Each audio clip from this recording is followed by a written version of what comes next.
Halo teman-teman DS Aquatic, terima kasih ya teman-teman sudah mampir di channel ini. Oke teman-teman, pada vlog kali ini saya akan melakukan uji coba parameter air dari akuarium tank saya ini yang gede ya teman-teman. Jadi saya sebenarnya sangat penasaran ya teman-teman, ini berapa parameter air terutama Big 3, kemudian nitrat fosfat dan juga pH-nya yang ada di sini ya. Mungkin ini bisa jadi sebuah bahan ya teman-teman. Bahan bahan percobaan ya buat teman-teman. Oke teman-teman, jadi kemarin saya sudah beli ini ya, test kit Big 3 dari Saliford juga.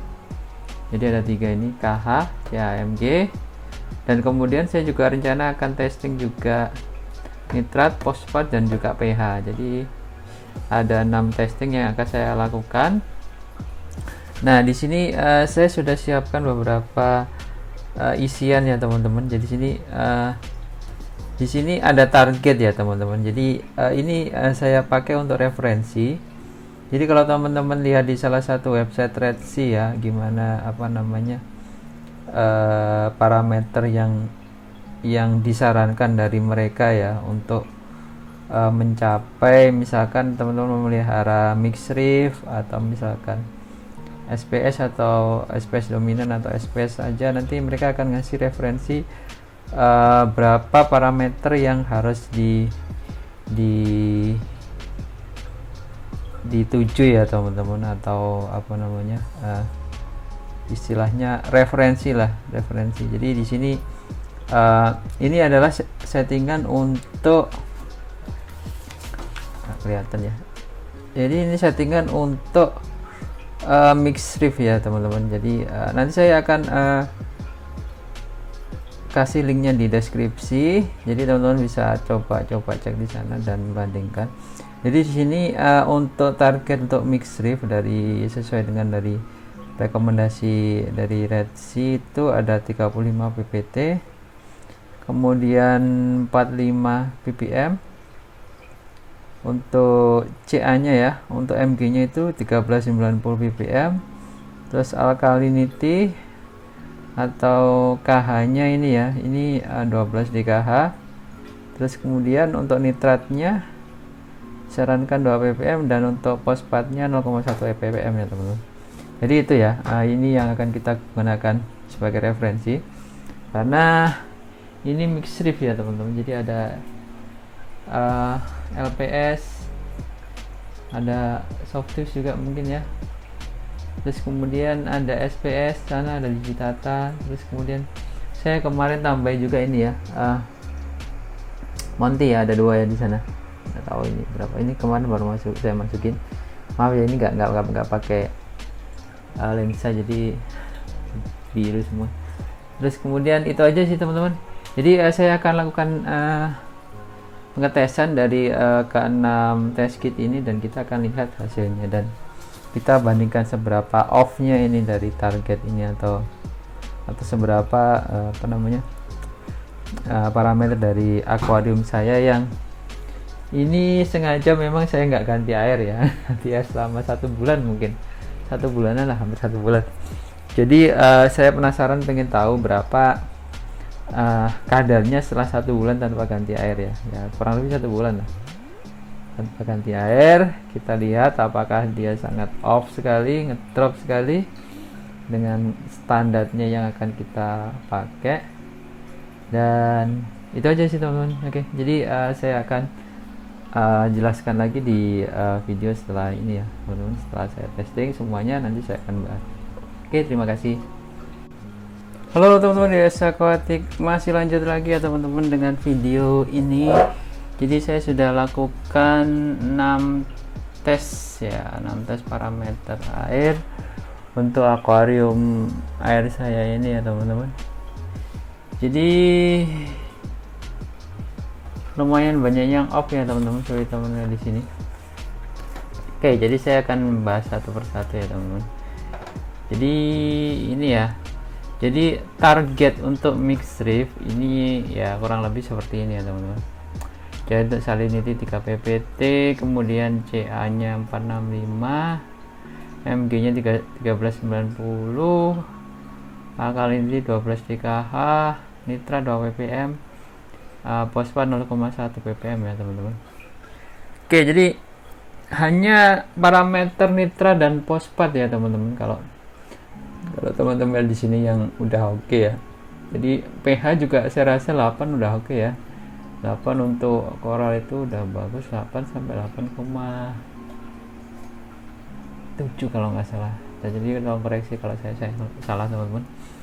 Jadi yang parameter yang off ini maksudnya off-nya terlalu banyak gitu ya. Jadi KH di akuarium saya ini 8,5 dkH ya teman. Jadi masih jauh dari target 12 dkH.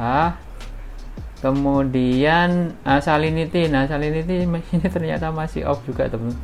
Jadi salinity di tempat saya di akuarium saya ini 30 ppt atau sekitar 30 atau 31 ppt atau sekitar 1024 kalau misalnya. Jadi targetnya untuk 35 ppt itu kira-kira ya antara 1026 atau sampai 1028 ya teman-teman.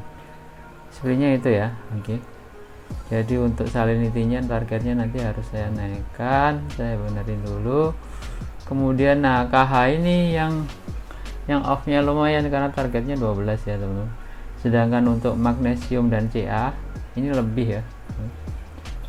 Jadi sebenarnya dengan kondisi seperti ini, kebanyakan ini LPS ya teman-teman, konsumsi kalsium itu konsumsi kalsium dan magnesium itu enggak terlalu signifikan ya teman. Jadi dengan ganti air pun untuk ini tuh masih mengcover ya, cuman alkalinity yang ini yang off banyak sekali ya teman-teman, kalau kita ngikuti target ini. Oke, jadi itu teman-teman, jadi sedikit gambarnya ya tentang kondisi parameter akuarium saya ini. Nah, dari sini kita tahu ya teman-teman, kira-kira apa yang kita bisa dosing ya. Jadi mungkin saya harus naikin KH-nya juga. Nah, KH untuk dosing KH itu ada beberapa macam ya teman-teman, pakai dosing yang KH buffer itu ya. Itu nanti bisa menaikkan alkalinity. Tapi kalau alkalinity karbonat hardness atau alkalinity naik, ini kemungkinan pH juga naik teman-teman. Jadi ya itu susahnya. Oke, jadi untuk saat ini untuk elemen-elemen yang lain seperti elemen Big 3 yang lain seperti kalsium dan magnesium masih oke ya, masih bisa dikonsumsi lah. Cuman untuk KH-nya ini yang masih kurang ya teman-teman. Jadi mungkin saya akan nanti coba rencana dosing KH dan lihat efeknya, dan sambil memperbaiki parameter yang lain seperti salinity itu masih sedikit off. Nitrat dan fosfatnya udah oke sih. Nitrat ini malah nggak terdeteksi ya teman-teman, nggak ini ya, nggak kebaca lah bisa dibilang. Sedangkan fosfat ini juga seperti itu sebenarnya, antara 0 sampai 0,03. Warnanya agak susah di ini ya, diukur ya kira-kira seberapa. Jadi itu teman-teman.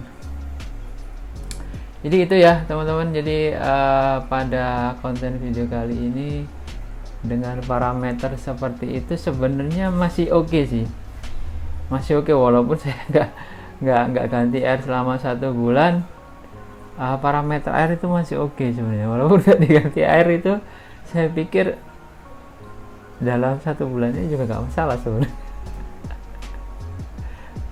Karena seperti teman-teman lihat parameter sini yang off cuman KH sama ini aja sih, sama salinity aja.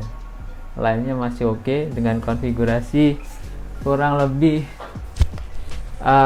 sekitar 95% ya. 95% ini adalah coral LPS ya, atau bukan SPS. 95%. Jadi ya mungkin malah harus lebih banyak nitratnya sebenarnya yang harus dinaikkan. Oke, jadi itu teman-teman, jadi saya nanti akan coba cari-cari referensi untuk dosing KH ya teman-teman. Jadi dosing KH itu ada beberapa alternatif pakai ini ya, setahu saya pakai calc browser ya. Jadi itu calc browser itu bisa untuk menaikin, cuman efeknya pH nya juga naik. Kenapa ya? Kalau pH naik ini nggak bagus juga ya buat koral ya, kalau pH nya terlalu tinggi juga. Jadi itu pH nya di sini juga udah 8, jadi udah oke sih sebenarnya. Targetnya mungkin 8 ya, di bawah 8,7 lah harusnya kalau kita mau naikin KH ya. Jadi itu teman-teman. Oke teman-teman, jadi seperti itu ya. Jadi teman-teman kalau misalkan mau rencana dosing, test kit ini sangat kritikal ya, kalau saya bilang ya teman-teman. Kritikal ini teman-teman bisa mengetahui apa-apa yang parameter apa yang teman-teman kurang di akuarium teman-teman semua, dan teman-teman bisa juga, karena ini nanti akan digunakan untuk referensi untuk mengatur dosing ya. Jadi dosingnya mana yang harus dinaikin, mana yang harus dikejar, atau mana juga yang mungkin nggak dibatasi. Itu nanti balik lagi ke sama habitatnya di tempat-tempat teman semuanya, kan pasti berbeda ya. Kalau tank mix ini akan sangat beda dengan tank SPS dominan atau tank full SPS ya. Nah itu tantangannya di situ teman-teman. Nah itu sangat menarik menurut saya. Oke teman-teman, jadi itu aja ya kontennya kali ini. Semoga bisa bermanfaat untuk teman-teman yang berniat untuk naik ke next level ya. Jadi hitungannya ini saya belajar ini sudah naik ke level berikutnya, naik ke level dosing. Jadi saya belajar pelan-pelan. Semoga ini bisa ini ya, bisa berjalan dengan baik, dan nanti akan saya update di video berikutnya. Oke teman-teman, sampai jumpa di video vlog saya berikutnya.